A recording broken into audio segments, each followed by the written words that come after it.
Pada tanggal 4 Agustus 1892, sebuah tragedi berdarah mengguncang kota kecil Fall River di Massachusetts, Amerika Serikat. Andrew Borden, seorang pengusaha kaya, dan istrinya, Abby Borden, ditemukan tewas mengenaskan di rumah mereka akibat hantaman kapak yang brutal. Putri bungsu Andrew, Lizzie Andrew Borden, menjadi tersangka tunggal dalam kasus ini. Apa yang membuat Lizzie Borden menjadi tersangka utama dan apa motif yang dilakukan pelaku? Langsung aja kita masuk ke ceritanya. Cerita yuk. Sebelum kita mengetahui kronologi kejadiannya, kita harus tahu dulu siapa sih keluarga Borden itu. Keluarga Borden dikepalai oleh Andrew Borden, seorang jutawan yang sangat kikir meskipun memiliki kekayaan yang berlimpah. Dari bisnis seperti properti dan perbankan, ia memilih membesarkan keluarganya di rumah yang relatif sederhana di Second Street, tanpa fasilitas modern seperti pipa saluran air internal atau indoor plumbing yang memadai demi menghemat uang. Andrew Borden sebelum menikahi Abby Borden atau istrinya sekarang, Andrew pernah menikahi seorang perempuan yang bernama Sarah Anthony Morse, atau yang dia nikahi menjadi Sarah Borden. Mereka menikah pada tanggal 25 Desember 1845. Tapi Sarah Borden meninggal dunia pada tahun 1863.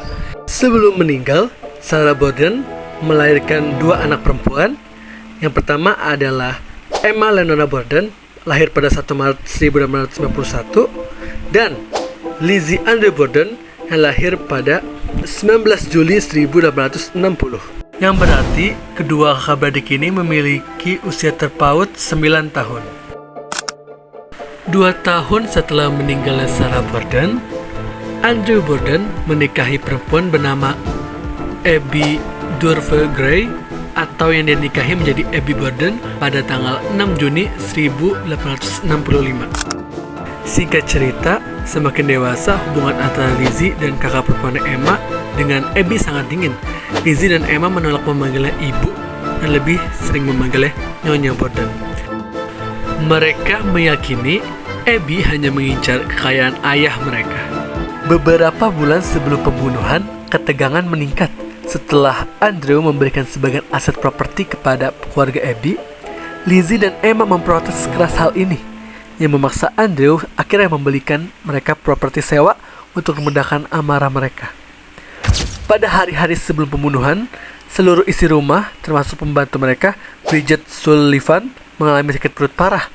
Abby mencurigai seseorang telah meracuni susu mereka. Meskipun pemeriksaan medis kemudian menduga itu akibat keracunan makanan dari daging yang sudah basi. Sekarang kita masuk ke kronologi kejadian. Pada 4 Agustus 1892, di jam 6 sampai jam 7 pagi, isi rumah terbangun. Bridget Sullivan, pembantu, menyiapkan sarapan untuk Andrew dan Abby. John Morse, paman Lizzie yang sedang bertamu, juga ikut sarapan, lalu pergi sekitar jam 8.45. Di jam 9, Andrew Borden pergi ke pusat kota untuk urusan bisnis perbankan. Lizzie turun ke bawah tetapi melewatkan sarapan beratnya. Di jam 9.30 sampai jam 10, peristiwa pembunuhan terjadi. Abby naik ke kamar tamu di lantai atas untuk merapikan tempat tidur. Disinilah ia diserang dari belakang dengan kapak. Ia menerima 1 hantaman di atas telinga dan 18 hantaman di bagian kepala atau leher saat sudah jatuh terlungkup. Di jam 10.40, Andrew Borden kembali ke rumah lebih awal dari biasanya. Pintu depan terkunci rapat, memaksa Bridget untuk membukakannya. Bridget sempat mendengar Lizzie tertawa di lantai atas saat ia kesulitan membuka pintu. Selanjutnya, pada jam 10.45 sampai jam 11, Andrew beristirahat di sofa ruang tamu. Bridget pergi ke kamar di lantai 3 untuk beristirahat karena merasa kurang sehat. Jam 11.10, Lizzie berteriak memanggil Bridget, menyatakan seseorang telah membunuh ayahnya. Andrew ditemukan tewas di sofa dengan wajah hancur akibat 10 sampai dengan 11 hantaman kapak. Darahnya pun masih segar saat ditemukan.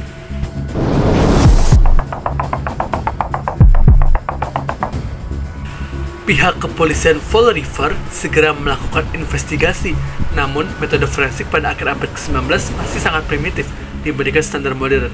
Beberapa poin penting dalam investigasi meliputi: yang pertama, ada bukti yang menjurutkan Lizzie. seperti upaya pembelian racun. Jadi sehari sebelum pembunuhan, seorang apoteker lokal bernama Alice Benz, seorang petugas di apoteker S.R. Smith di Fall River, memberikan kesaksian kepada polisi bahwa Lizzie datang ke tokonya pada tanggal 3 Agustus 1892 untuk membeli racun mematikan. Ellie Benz mengatakan bahwa Lizzie mencoba membeli asam prusat atau racun mematikan dengan alasan untuk membersihkan jubah bulunya. Namun, di sini hakim menolak bukti ini dalam persidangan karena dianggap tidak relevan langsung dengan kematian akibat kapak. Selanjutnya adalah bukti membakar gaun. Jadi beberapa hari setelah pembunuhan, si Lizzie ini terlihat oleh sahabatnya, Alice Russell, sedang membakar sebuah gaun biru di tungku dapur. Lizzie mengklaim gaun tersebut sudah tua dan terkena noda cat minyak. Jaksa berpendapat itu adalah gaun bernoda darah yang ia gunakan saat membunuh.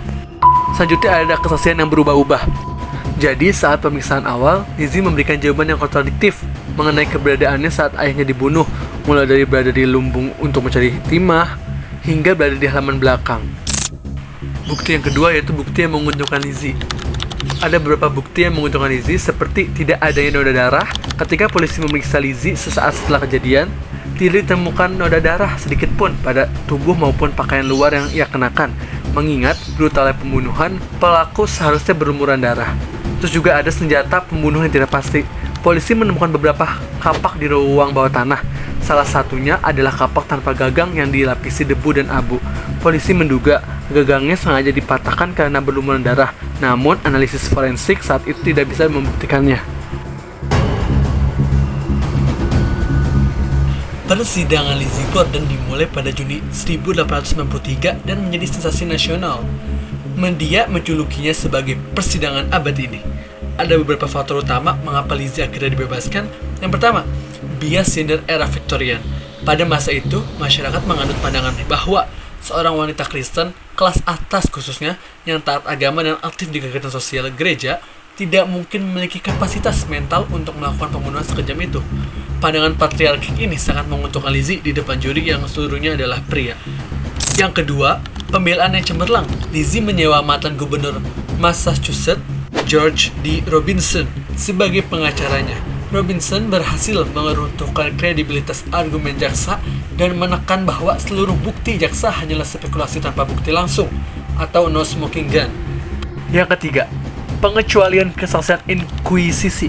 Hakim memutuskan bahwa kesaksian awal Lizzie yang membingungkan saat investigasi pertama tidak boleh digunakan di pengadilan karena ia diperiksa tanpa didampingi pengacara dan dalam kondisi di bawah pengaruh obat penenang.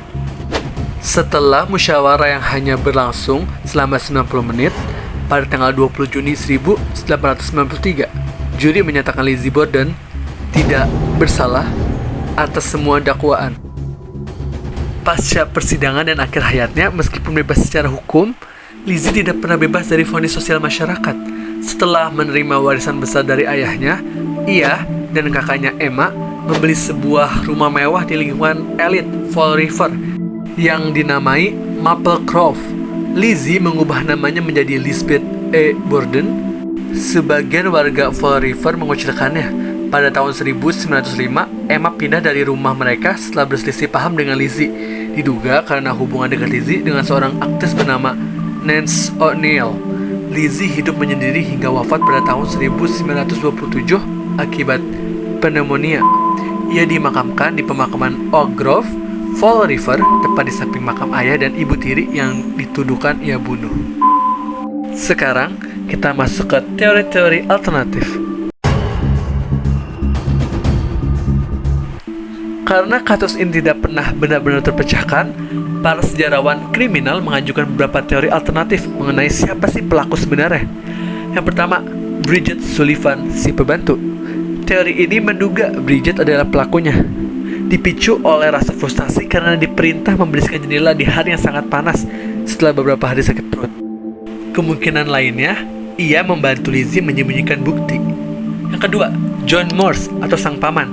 Paman Lizzie memiliki alibi yang sangat sempurna untuk pagi hari itu, yang justru dicurigai oleh beberapa detektif sebagai alibi yang sengaja diatur.